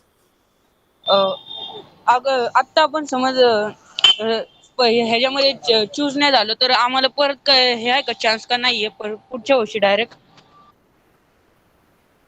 Okay. अगोदर सांगितलं की कालच्या ऑडिशन्स बद्दल आणि एलिक्युशन आणि डिबेट या प्रोसेस बद्दल काही क्वेरीज असतील तर विचारा. बाकी डिटेल्स शेवटी सांगतो. सो स्पेसिफिकली आपले जजेस आहेत, सो ज्या काही क्वेरीज आहेत स्वतःला अपग्रेड करण्यासाठी त्या विचारा. या Gauri Deshmukh sorry.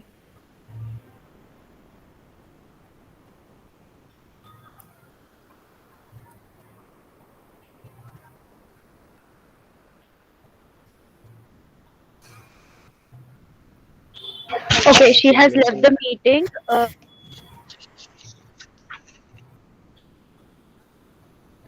Sakshi Saptal has said how to increase stage daring. Yashwant, would you take ठीक this आहे. हो question? हो हो. स्टेज डेअरिंग हा जो सब्जेक्ट आहे की मी स्टेजवरती गेल्यानंतर कॉन्फिडेंटली कसं बोलू शकतो, तर याची उत्तर सुद्धा तुमच्या सराउंडिंग मध्ये असणाऱ्या लोकांसंदर्भात आहेत. म्हणजे मी कसं उदाहरण देईल याला बघा, की ज्या वेळेस तुम्ही तुमच्या मित्रांच्या ग्रुपमध्ये बोलत असता, म्हणजे तुमचे 4 ते 5 लोक आहेत, या लोकांमध्ये तुम्ही खूप चांगल्या प्रभावी पद्धतीने बोलू शकता, कॉन्फिडेंटली बोलू शकता. याचं कारण काय आहे, तर ही लोक तुम्हाला फॅमिलियर आहेत, म्हणजे यांच्या समोर ह्या लोकांच्या सगळ्या गोष्टी तुम्हाला माहिती असतात, त्यामुळे तुम्ही कॉन्फिडेंटली बोलू शकता आणि त्यांच्या रिॲक्शन सुद्धा तुम्हाला माहिती आहेत. अगदी तशीच गोष्ट ज्यावेळेस तुम्ही स्टेजवरती जाता त्यावेळेस समोर बसलेली सगळी गर्दी ही माझी गोष्ट ऐकण्यासाठी आलेली आहे. मी या ठिकाणी काय बोलणार आहे, मी माझ्या गोष्टी, माझं मत याविषयी काय आहे, त्या सगळ्या लोकांना ऐकायचं आहे. त्यामुळे ही सगळी गोष्ट, ह्या जी लोक आहेत, ही समोरची बसली गर्दी आहे, ही माझंच ऐकण्यासाठी थांबली आहे, ही मनामध्ये पहिल्यांदा गोष्ट तुम्ही धरली पाहिजे. ज्या पद्धतीनं तुम्ही एखाद्या ग्रुपमध्ये तुमच्या मित्रांसोबत एखादी गोष्ट छानपणे समजावून सांगू शकता, तोच मित्रांचा ग्रुप फक्त एका मोठ्या संख्येनं एखाद्या हॉलमध्ये येऊन बसलेला आहे आणि तुम्हाला त्यांच्यासमोरच जाऊन बोलायचंय. अशा प्रकारची मनामध्ये एकदा खात्री बाळगून घ्यायची आणि कॉन्फिडेंटली स्टेजवरती समोर त्या गोष्टीला आपण जाऊ शकतो. म्हणजे माझ्या पद्धतीनं तर मी अशाच प्रकारे माझी सुरुवात केली होती. ज्यावेळेस आपण 2, 4, 5 लोकांच्या समोर आपले एखादा मुद्दा, दैनंदिन आयुष्यामधला कुठलीही गोष्ट, आज मी काय अभ्यास केला, आज मी काय जेवण केलं, हे जसं आपण 4 मित्रांना खूप चांगल्या पद्धतीने सांगू शकतो, असं समजा की ते 4 मित्र त्यांच्या सगळ्या मित्रांना घेऊन एका स्टेज हॉलमध्ये येऊन बसलेत आणि तुम्ही त्या सगळ्यांना तीच गोष्ट सांगताय. अशा प्रकारे या गोष्टीची स्टेप बाय स्टेप आपण ज्याला म्हणू की आपण सुरुवात करू शकतो.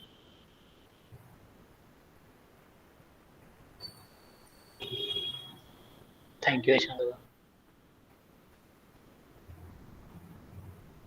Yes, Satyajit, you can ask your question. प्रथमतः सर्वांना शुभ संध्या. तर दादा माझा म्हणजे अशी शंका आहे की आपण जेव्हा भाषेचा उच्चार करतो, मग भाषेचा उच्चार आमचा म्हणजे काही तर वेळा असं व्यवस्थितपणा येत नाहीये आणि आमची जर मायबोली म्हणजे बघितली तर आम्ही ग्रामीण भागातील विद्यार्थी, त्यातील सांगली, कोल्हापूर, म्हणजे थोडी भाषाशैली वेगळी पडते. मग आम्हाला थोडा म्हणजे स्पष्ट उच्चार करण्यासाठी म्हणजे थोड्या प्रमाणात जास्त एफर्ट्स घ्यावा लागतात. मग त्यासाठी आम्ही काय करावे? हा, तर याचं उत्तर मी असं देईन की रोजचं वर्तमानपत्र किंवा रोजच्या गोष्टी तुम्ही ज्या वाचता त्या पहिल्यांदा मोठ्याने वाचायला सुरुवात करायची. म्हणजे ज्यावेळेस मी रोजचं लोकसत्ता किंवा कुठलाही वर्तमानपत्र जे तुम्ही वाचताय, प्रमाण मराठी भाषेतला आपण ज्याला म्हणतो, जे महाराष्ट्रभर सर्वच जण वाचतात, त्या गोष्टी जर तुम्ही मोठ्यानं वाचायला सुरुवात केल्या तर ते शब्द आहेत तसे त्याचे तुमचे उच्चार बिल्ड करायला सुरुवात होईल. हे बघा, ही गोष्ट लक्षात घेऊ की महाराष्ट्रातल्या कानाकोपऱ्यातनं विद्यार्थी पुण्यामध्ये शिकण्यासाठी येतात. पुण्याचीच भाषा ही शुद्ध आहे असं जरी समजलं तरी तशी गोष्ट नाही. म्हणजे तुम्ही एखादी गोष्ट जेव्हा पुस्तकामधली, वर्तमानपत्रातली आहे तशी वाचायला जेव्हा तुम्ही सुरुवात करता, त्याचा मोठ्याने उच्चार करून किंवा त्या गोष्टीचा हे करून आणि मग हळूहळू तुमच्या दैनंदिन आयुष्यामध्ये तशा शब्दांचा, तशा भाषेचा प्रयोग तुमच्या दैनंदिन आयुष्यामध्ये तुम्ही सुरुवात करायला लागलात की मला असं वाटतं की 5 ते 6 महिन्यामध्ये तुम्हाला त्या गोष्टीचा फरक दिसायला लागेल. मुळात बोलीभाषा असणं ही कॉम्प्लेक्सची बाब नाहीये, ही गोष्ट मी आणखी सांगतो. एक सौंदर्य आहे भाषेचं, ती गोष्ट जपलीच पाहिजे. पण जर तुम्हाला एखाद्या स्टेज डेअरिंगचा एखादा कॉम्प्लेक्स मनामध्ये येत असेल तर या गोष्टीचा तुम्ही नक्कीच विचार करू शकता. धन्यवाद.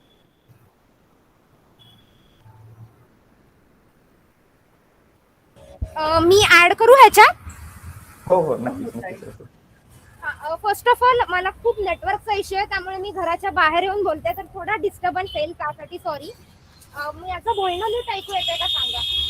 हो. तर मला आता यशवंत म्हणाला त्या मुद्दा अगदीच बरोबर आहे. मला एवढंच सांगायचं की प्रत्येकाची बोली भाषा असते आणि स्वतःच्या बोली भाषेविषयी कॉम्प्लेक्स बाळगू नका. ठीक आहे, तुमची बोली भाषा आहे त्याच्यात बोला, पण एवढंच आहे की जेव्हा तुम्ही बोली भाषा बोलताय तर ती बोली भाषा नीट बोलायचा प्रयत्न करा. ठीक आहे, मग अर्धवट कुठली तरी भाषा बोलू नका, त्या बोली भाषेत सुद्धा नीट बोलायचा प्रयत्न करा, काहीच हरकत नाही. आणि अर्थात कुठली पुण्याचीच भाषा प्रमाण भाषा आहे किंवा कुठली तरी एक काही शब्द असेच उच्चारले गेले पाहिजे, असे नाही बोलले गेले पाहिजे, असं काही त्याला फिक्स हे नसतं. पण जे काही शब्द असे असतात की जे तुम्ही चुकीचे उच्चारले तर त्याचे अर्थ बदलू शकतात, म्हणून हा मुद्दा आम्ही तुम्हाला सांगतो.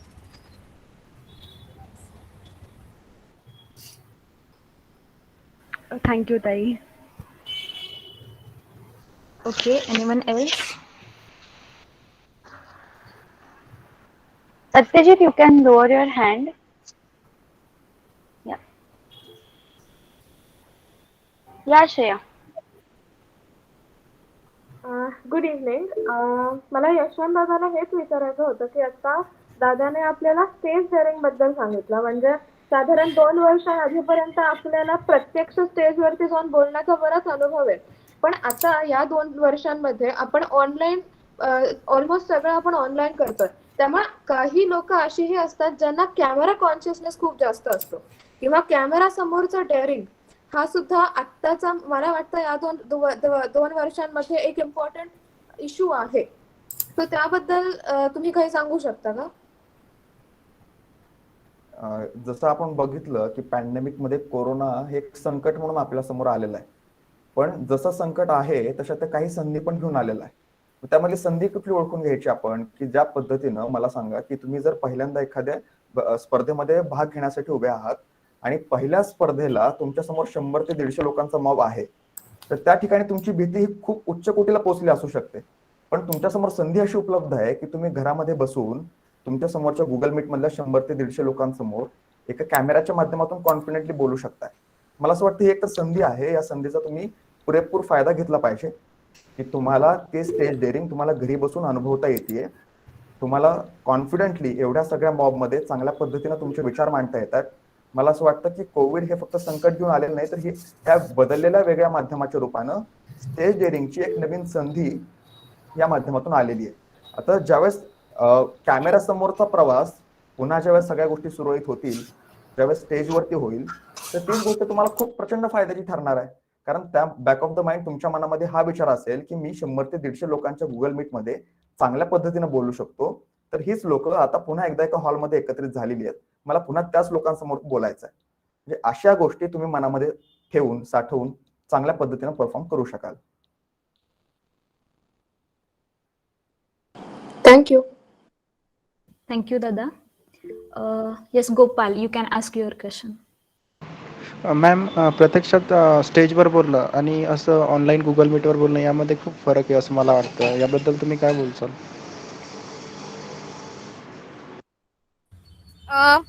अर्थात फरक आहे. आता आम्हाला सुद्धा आधी गुगल मीटवर बोलायची सवय नव्हती किंवा आता कॉलेजमध्ये तुम्हाला असाइनमेंट प्रेझेंटेशन करायला लावतात, ते सुद्धा आपल्याला आधी गुगल मीट किंवा असं ऑनलाईन कॅमेरा समोर बोलायची सवय नव्हती. आणि आम्ही अगदीच समजू शकतो की कॅमेरा कॉन्शियस खूप लोक असतात. ठीक आहे, म्हणजे त्यात काही चूक नाहीये की पण आता असं आहे की बदलत्या काळानुसार आपल्याला थोडंफार नवीन गोष्टी अडॅप्ट करायला पाहिजे, कारण change is the only permanent असं आपण म्हणतो. जे चेंज होतील ते आपल्याला अडॅप्ट करायला पाहिजे. तर आता जर स्टेजवर बोलणं शक्य नाहीये तर आपल्याला कॅमेरा समोर बोलायला पाहिजे. आपल्याला आपले विचार मांडायचे असतील तर हा नवीन ह्याच्याशी आपल्याला जुळवून घ्यायला पाहिजे. तर आता कॅमेरा समोर बोलण्यात काय फरक आहे? एकतर तुम्ही पूर्ण दिसत नाही, तर मला वाटतं की ही तुम्हाला एक चांगली गोष्ट आहे. तुम्ही याचा फायदा करून घेऊ शकता की फक्त तुमचा चेहराच दिसतो, त्यामुळे तुमचे पाय थरथरतात, हात थरथरतात, ह्या गोष्टी दिसत नाही. तर मग फक्त तुमचा चेहरा दिसतोय तर तुम्ही त्याच्यावर काम करा की मी बोलताना कशी दिसते, कसा दिसतोय, त्याच्यात मग माझे एक्सप्रेशन कसे येत आहे, त्याच्यावर तुम्ही कॉन्सन्ट्रेट करून एक एक गोष्टीवर तुम्ही काम करू शकता. सो जसं यशवंत म्हणाला की तुम्ही याच्याकडे संधी म्हणून बघा.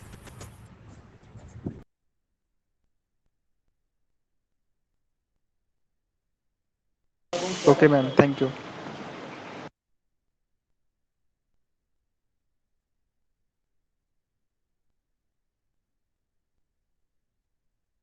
सर, आम्हाला वर्डिंगचा प्रॉब्लेम होतं. दुसऱ्या लँग्वेज आता इंग्लिश मधून बोलते तर वर्डचा प्रॉब्लेम होतो, तर काय करावं?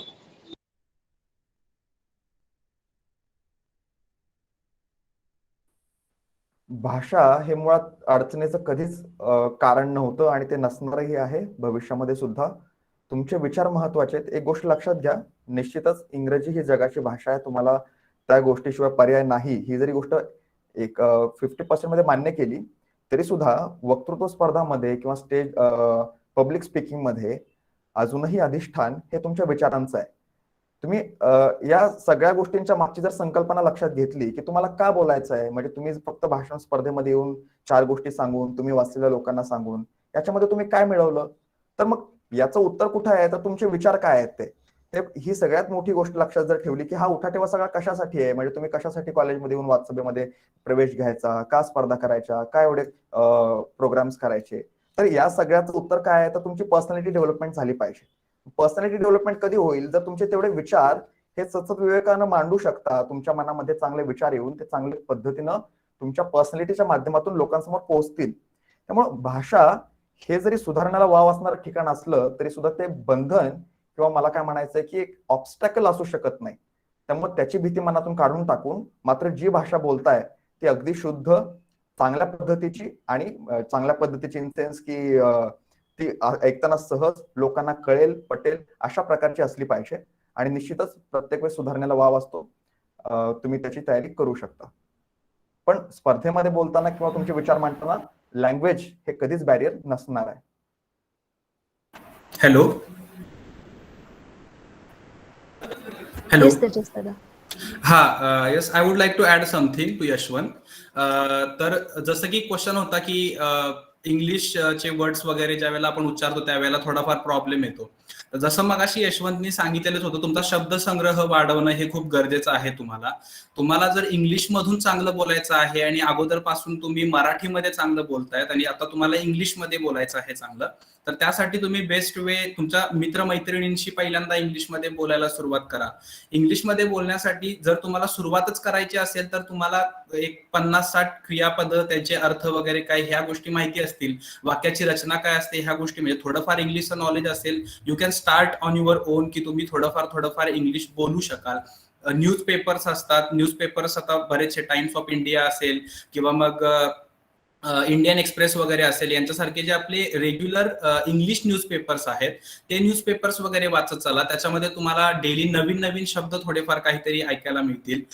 दुसरी महत्वाची गोष्ट, ज्या वेळेला तुम्ही बोलताय त्यावेळेला शक्यतो तुमची लँग्वेजच अशी ठेवा की जी तुम्हाला खूप कन्व्हिनियंट पडते. म्हणजे फॉर एक्झाम्पल तुम्ही जर इंग्लिश लँग्वेजमध्ये बघितलं तर एकाच अर्थासाठी तुम्ही खूप सारे शब्द वापरू शकता. Then choose the one which is best fit to you. जो तुम्हाला व्यवस्थित उच्चारता येतो तो तुम्ही निवडू शकता. तुमच्याकडे ऑप्शन्स आहेत. म्हणजे एकाच, आता भीती हा जर शब्द असेल त्याच्यामध्ये फिअर येऊ शकतं, त्याच्यामध्ये फ्राईट येऊ शकतं, भरपूर थ्रिटन येऊ शकतं, बरेचसे शब्द असतात. तुम्ही एका ह्या ठिकाणी, म्हणजे एका जर तुम्हाला भीती हा शब्द उच्चारायचा आहे इंग्लिशमध्ये तर तुम्ही तुमच्याकडे त्याच्यासाठी खूप सारे ऑप्शन्स आहेत. तुम्ही एखादा त्यातला ऑप्शन चूज करू शकता जो तुम्हाला कन्व्हिनियंट आहे. So language is not the barrier at all. दुसरा एक प्रश्न मला दिसतोय स्क्रीनवर, साक्षी सातव यांचा क्वेश्चन आहे की हिंदी, मराठी आणि इंग्लिश या लँग्वेज मधून जरी आपण बोलत असलो कोणत्याही लँग्वेज मधून, तर is there any skill to make everyone connected with us while speaking? See, ह्याच्यासाठी मला एक चांगलं एक्झाम्पल द्यायला आवडेल की आत्ताच लॉकडाऊन मध्ये किंवा त्याच्या अगोदर थोडाफार टाइम पूर्वी एक मूव्ही आला होता ज्याचं नाव होतं गीता गोविंदम. ओके, तर हा मूव्ही साऊथ इंडियन लँग्वेज मधून रिलीज झालेला होता, पण तरी सुद्धा त्याच्यातली गाणी जी आहे ते आपण तेवढ्याच रुचीने ऐकतो, इजंट इट? का ऐकतो? कारण त्याचं जे म्युझिक आहे ते तुम्हाला कुठंतरी थोडंफार भावलेलं आहे. मग मला असं वाटतंय ज्या वेळेला तुम्हाला असं वाटतंय की तुम्ही तुमच्या मदर टंग मध्ये खूप चांगलं बोलू शकतात, पण ऍट द सेम टाइम जर तुम्ही इंग्लिश किंवा मराठीमधून बोलतायत आणि त्यावेळेला तुम्हाला लोकांना तितकंच अट्रॅक्टिव्हली ते ऐकावं असं वाटतंय, तर मग तुमच्याकडे असा एक ऑप्शन राहतो शिल्लक की तुम्ही तुमची जी देहबोली आहे, तुमची जी भाषा शैली आहे त्याच्यावरती कमांड क्रिएट करण्याचा प्रयत्न करा. जर तुमची देहबोली आणि तुमची भाषा शैली अत्यंत चांगली असेल, इट डझंट मॅटर की तुम्ही कोणत्या लँग्वेज मध्ये बोलताय, तुम्ही भले इंग्लिश मध्ये बोलत असाल आणि तुमची देहबोली, तुमची भाषा शैली जर खूप चांगली असेल, तुमचा ऍक्सेंट चांगला आहे, तुमचं वर्ड ट्रान्सफर डिलिव्हर करणं जे आहे ते खूप चांगलं आहे, लोक आपोआप जागेवरती थांबतील तुमचं ऐकण्यासाठी. Okay, so it is not the case की तुम्ही कोणत्या लँग्वेज मधून बोलताय, you always have some option. Okay, so मला असं वाटतंय की ह्या गोष्टी तुम्ही विचारात घेणं गरजेचं आहे. थँक्स. मला एकच ऍड करायचं आहे की आता आपण सगळे वेब सिरीज किंवा मूवीज बघतो, आपण मराठी असू आणि आपण हिंदी किंवा इंग्लिश कंटेंट बघत असू तरी आपण त्याच्याशी कनेक्ट होतोच की नाही. तर तोच मुद्दा आहे की तुमचा कंटेंट काय आहे, तुम्ही कसं मांडताय, कसं प्रेझेंट करताय ह्याच्यावर फोकस करा. मग समोरचा ऑडियन्स ऑटोमॅटिकली कनेक्ट होईल. ऑडियन्स कनेक्ट होईल का ह्याचा विचार आपण आधीपासून नाही करायचा. आपण छान बोललो तर ऑडियन्स कनेक्ट होईल. येस. थँक्यू दादा, थँक्यू ताई. आता गेला तासभर आपण ज्या क्षणाची आतुरतेने वाट पाहतोय तो क्षण आता येऊन ठेपला असं मला वाटतं. मी अरुंधती आक्ते मॅमना विनंती करते की त्यांनी रिझल्ट जाहीर करावा. Good evening. I hope I am audible and my voice is not breaking. I have got terrible connection today. So somebody please let me know if I am audible. Yes, ma'am, you are. Thank you. It's a pleasure to be here today and I welcome all the new Vada Sabha members. And I am happy to have our 3 judges today who have been the members of Vada Sabha, our past students, and we have, interacted with them before also. So it wouldn't have been possible to have this audition without these 3 very able judges, and the tips, advices they have given for all the students are so wonderful. Rather, when I was listening, I was thinking as teachers, we should also adopt most of these things. So I am thankful to all 3 of you for enlightening us. And let's come to the results. The first and foremost thing is that when I'm announcing the names are not as per the marks that are received by the students. These are just the names of the students who are selected. So just before I announce the names, let me tell you, marks are not important. You have given an audition, you are there, and you have been able to speak. That is more important. That is more than any achievement. So let me just announce the names. Sanika Kanetkar, Shreya Sabnis, Atish Sawant, Aditya Fad, Rachana Zadhav, Chitra Ambekar, Chandralekha Deshmukh, Soham Shinde, Sanika Brahme, Madhur Arya, Shreya Azrekar, Sharvari Gastagar, Veda Kansar, Amod Wagh, Atharva Pawar, Yash Bagul, Aishwarya Mahajan, Pranjal Marathe, Chaitrali Tuljapurkar, Ashmit Gupte, Krishna शेटवे, Sharvani Surve, Yugandhara Barve, Neha Rode, Devendra रामनवल, ईर्षा सोवनी, अनिकेत म्हस्के, नेहा जोशी, आयुष मोकाशी, मैत्रेय सुंकले, सई वैद्य and Jigisha Kulkarni. So there are 32 students who are selected in this round of auditions. So I welcome all of you in the team Vadasabha, and I hope that you will have a wonderful journey for the next 3 years. So congratulations to all, and thank you very much to all the 3 judges for being here, for listening to the students and providing them with wonderful advices and tips which will be really helpful to them. And of course, our Sachivs and the entire team Vadasabha has already taken a lot of efforts. So I really welcome all of you. And I would say hi to Uddesh. I just forgot to mention his name. So when I saw his message in the chat box, I realized that I should have welcomed Uddesh before only. So thank you very much for this overwhelming response. And I was really happy to see almost 115 students in the group. So let's hope that this journey continues like this. Thank you very much.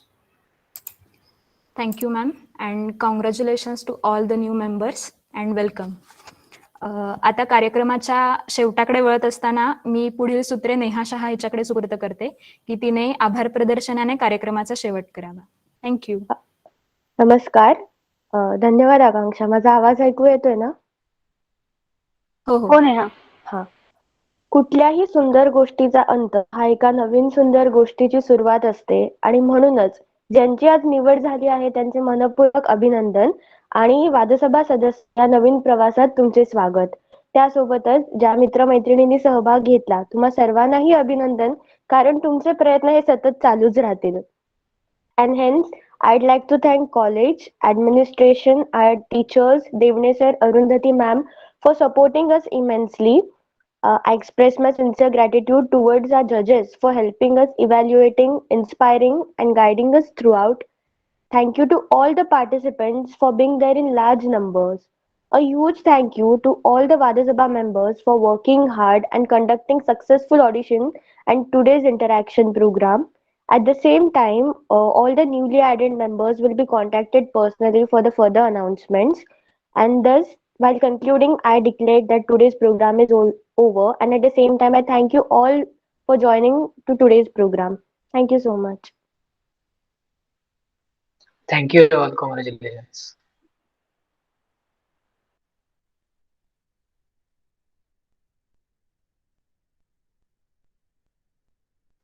We would also thank the principal, SP College, Savita Datar.